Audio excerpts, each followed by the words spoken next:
All right, ready to dive in. We've got a whole stack of Robert Kiyosaki stuff to unpack today. Interviews, articles, you name it. Yeah, should be interesting. This guy's known for, well, stirring things up a bit, right? Definitely.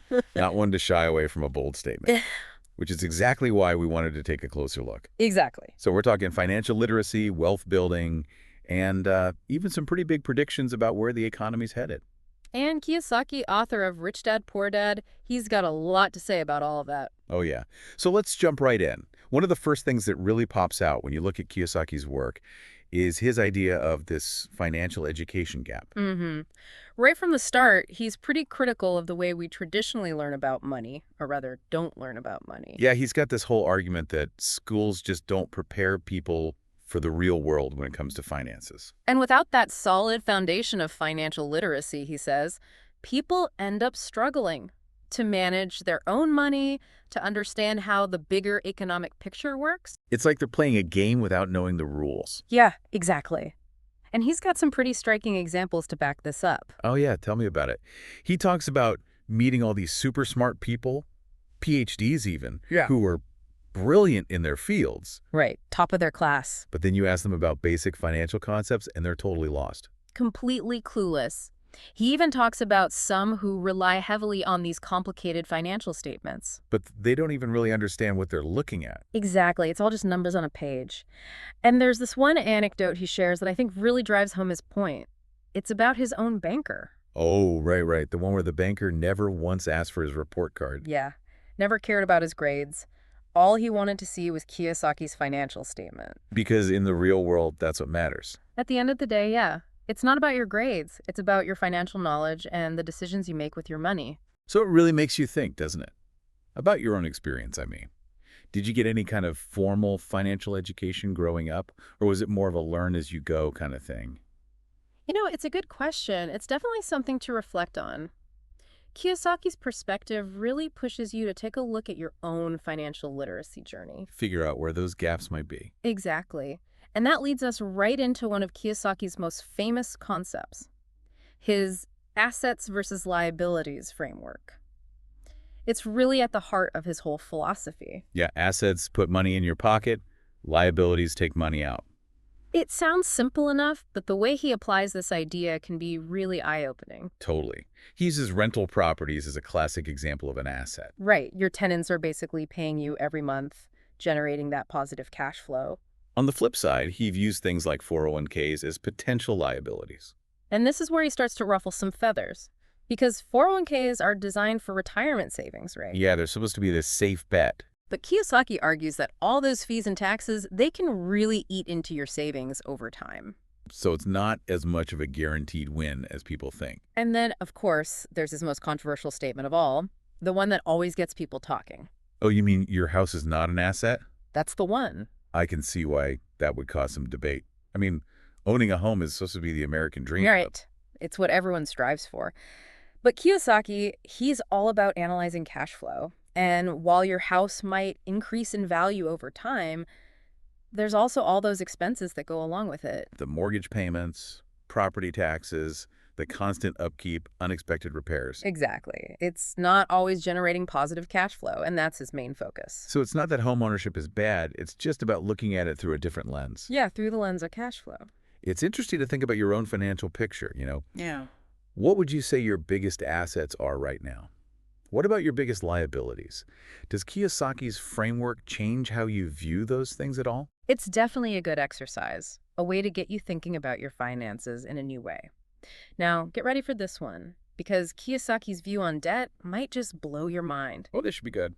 He actually argues that debt, when used strategically, can be a tool for building wealth. Wait, seriously? He's not talking about racking up credit card debt, is he? No, not at all. He makes a very clear distinction between what he calls good debt and bad debt. Okay, so like credit cards, that's definitely bad debt. Absolutely. That kind of consumer debt can really drag you down.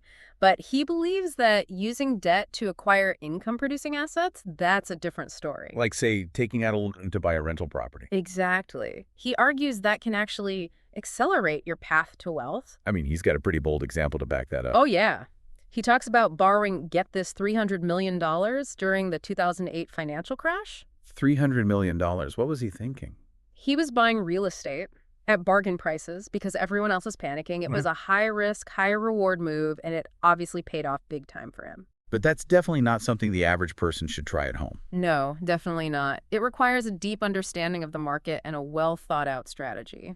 It's a far cry from, say, Dave Ramsey's approach, Yeah. the whole debt-free philosophy. Yeah, Ramsey's all about getting rid of all debt as fast as you can. Two very different schools of thought there. So how do we reconcile those seemingly opposite approaches? I think it comes down to recognizing that there's no one-size-fits-all solution. Kiyosaki's debt-leveraged approach can be powerful in certain situations, but it's not for everyone. You have to carefully consider your own financial situation, your risk tolerance, your long-term goals. It's more about understanding how debt works and using it wisely, rather than just blindly following a debt-free or debt-leveraged dogma. Exactly. It's about making informed decisions that are right for you.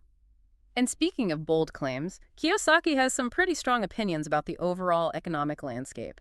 He's been sounding the alarm bells for a while now. Oh yeah, he's not shy about expressing his concerns about the future, especially when it comes to the baby boomers retiring. He sees a lot of them retiring without enough saved up, which could put a huge strain on the system. And he doesn't stop there.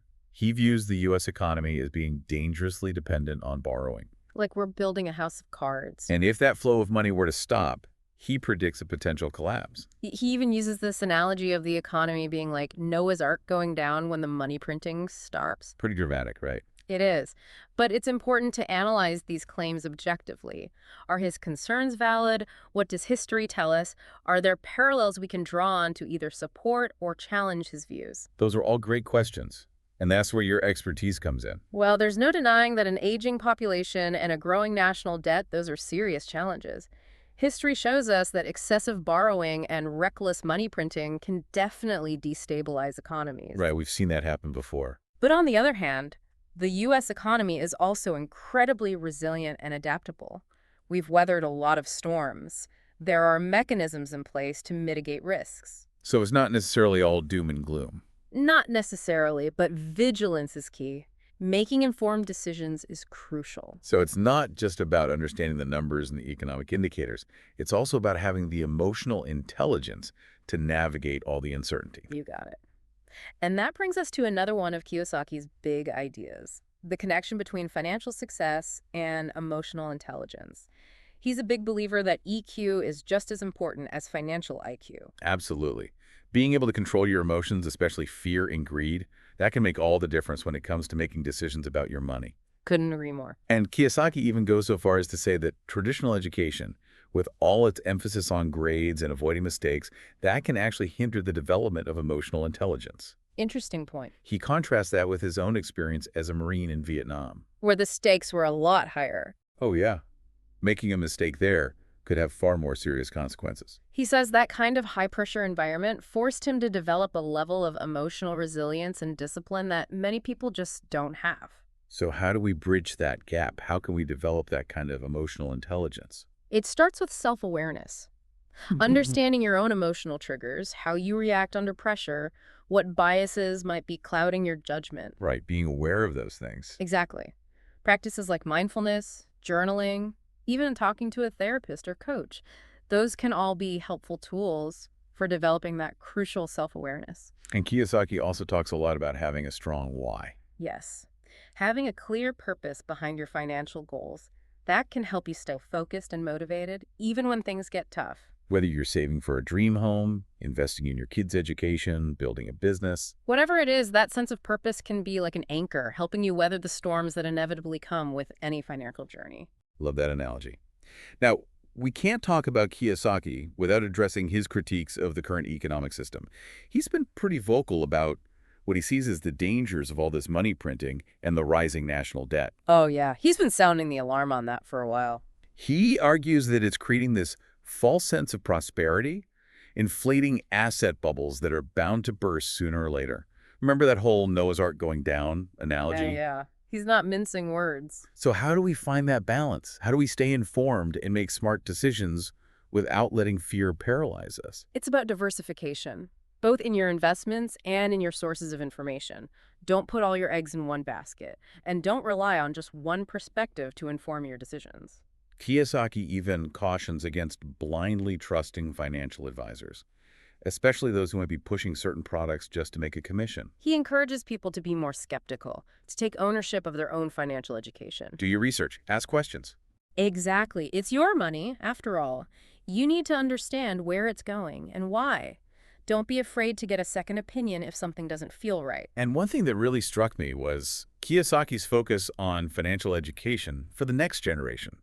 He's so passionate about teaching kids about money from a young age. He really is. He believes it's crucial to equip them with the knowledge and skills to navigate this increasingly complex financial world. Give them a solid foundation. Exactly. Set them up for success. And he's even created a board game, Cash Flow, to make learning about finance fun and engaging for kids and adults alike. I love that. It's a great example of his innovative approach to financial education. He's always looking for ways to make these concepts accessible and relatable, whether it's through storytelling, humor, real-world examples. He's a master communicator, that's for sure. And he also encourages parents to involve their kids in financial conversations and decisions, even from a young age.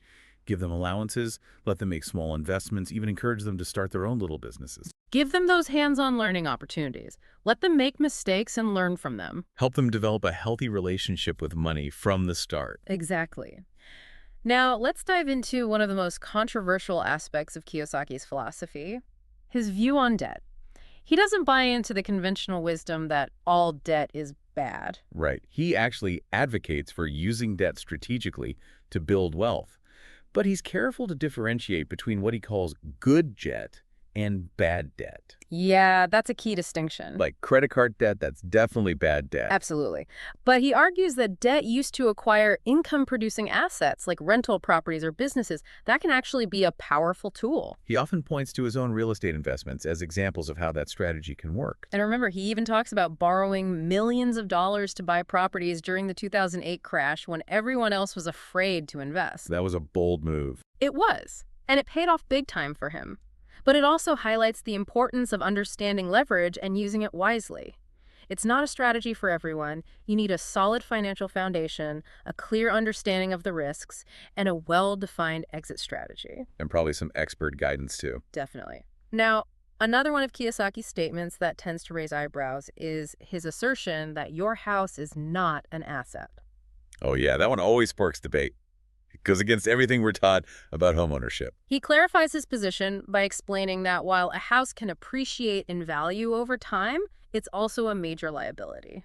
You've got the mortgage payments, property taxes, all the maintenance. Exactly, all those ongoing expenses. He encourages people to view their homes through the lens of cash flow. Is it putting money in your pocket or taking it out? Exactly. It's a thought-provoking perspective, isn't it? It forces you to really examine your own financial decisions. Are your assets working for you, or are they just draining your resources? It's a great question to ask yourself. And that's what I appreciate about Kiyosaki. He constantly pushes us to question assumptions, to think critically, to take control of our financial destinies. He's not afraid to challenge the status quo. Whether it's traditional approaches to investing or career building, he's always encouraging people to think outside the box. It's inspiring, even if some of his methods might seem a bit unconventional or even risky to some. Exactly. So what about you? What aspects of his philosophy resonated most with you? What are you still pondering or maybe even questioning? You know, I really appreciate his focus on empowering individuals, giving people the knowledge and the confidence to take control of their financial lives. Because it can be so easy to feel overwhelmed by the complexities of finance, right? Oh yeah, it's intimidating for a lot of people. But Kiyosaki encourages people to educate themselves, to make informed decisions that align with their goals. He wants people to be active participants in their financial lives, not just passive bystanders. Absolutely, and that's what makes this deep dive so valuable. It's given us a framework for understanding his key concepts and some of the more controversial strategies he advocates for. But now it's up to each individual to explore further, to do their own research, to decide what resonates with them and their own unique financial goals. Exactly. It's all about finding what works for you. It really does. It's about taking those ideas and making them your own.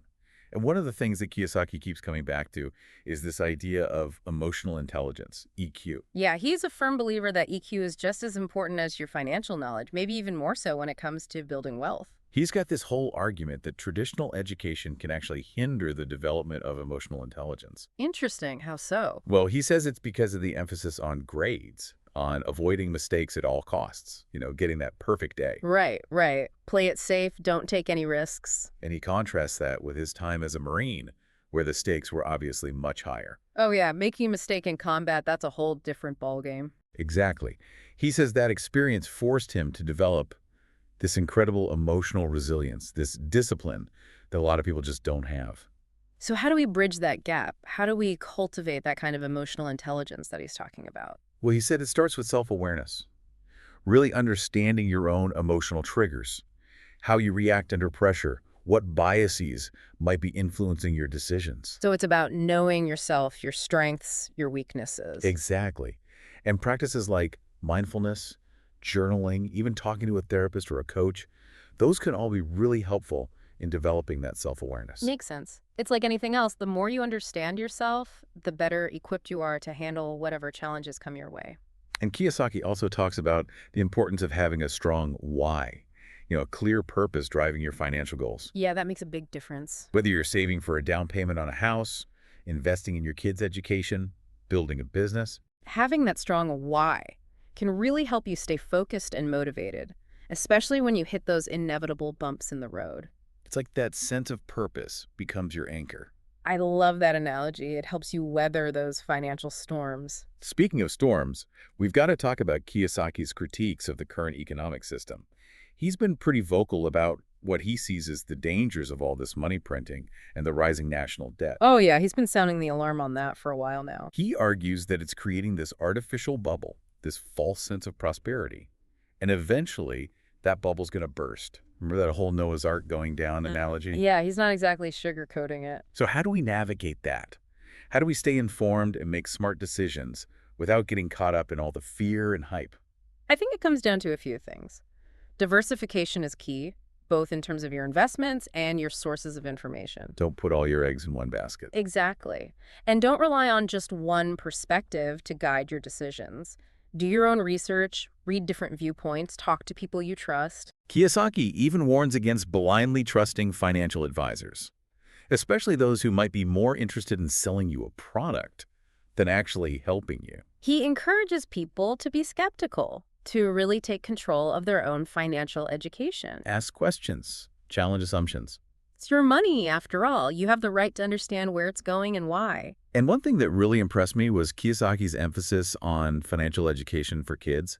He's a huge advocate for teaching kids about money from a young age. Absolutely. Giving them that foundation early on is so important. It's like equipping them with the tools they need to succeed in life. Exactly. And he's even created this board game, Cash Flow, to make learning about finance fun and engaging for kids. Yeah, I've heard of that. It's a really creative way to teach those concepts. And he encourages parents to involve their kids in financial discussions, even from a young age. Give them an allowance, let them make small investments, even encourage them to start their own little businesses. Give them some real-world experience. Exactly. Let them learn by doing and help them develop a healthy relationship with money right from the start. Now, we can't talk about Kiyosaki without addressing one of the most controversial parts of his philosophy, his view on debt. He's not afraid to challenge that conventional wisdom that all debt is bad. Right. He actually advocates for using debt strategically to build wealth, but he makes a very clear distinction between what he calls good debt and bad debt. Like credit card debt, that's definitely bad debt. Yeah, that kind of consumer debt can really weigh you down.